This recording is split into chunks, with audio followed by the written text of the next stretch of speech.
করো আমার সাথে, তাকাও, কষ্ট হলো আমার দিকে তাকাও, আওয়াজ করা যাবে না, আমার দিকে তাকাও। প্রিয় ভাইরা,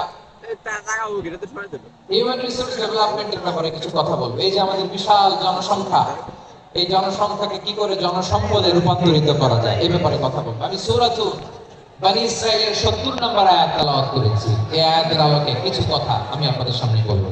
আল্লাহ তাআলা ইরশাদ করছেন, ওয়ালাকাদ কাররামনা بني آدم وحملناهم في البر والبحر ورزقناهم من الطيبات وفضلناهم على كثير ممن خلقنا تفضيلا.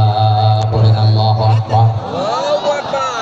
রব্বুল আলামিন বলেন, ওয়ালাকাদ কাররামনা বনি আদম, আমি বনি আদমকে সম্মানিত করেছি, বনি আদমকে মর্যাদা দিয়েছি।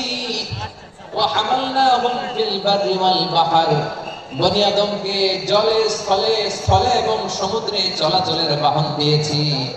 ওয়া রাযাকনাহুম মিনাত তাইয়্যিবাত, তাদেরকে পবিত্র রিজিকের বন্দোবস্ত করেছি।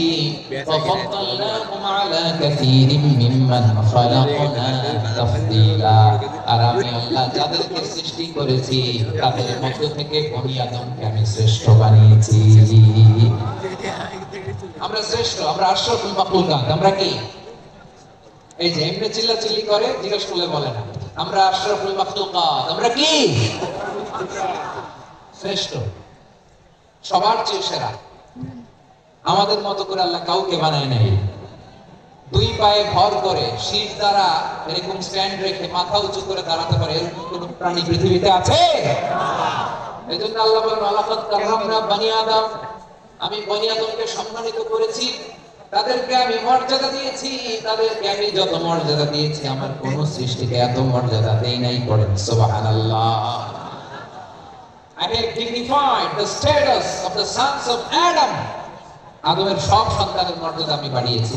আল্লাহ এখানে বলেননি ওয়ালাকাদ কাররামনাল মুমিনিন, আমি মুমিনের মর্যাদা বাড়িয়েছি, বলেছেন? আল্লাহ এখানে বলেন নাই ওয়ালাকাদ কাররামনাল মুসলিমিন, আমি মুসলিমের মর্যাদা বাড়িয়েছি। আল্লাহ বলেছেন ওয়ালাকাদ কাররামনা বনি আদম,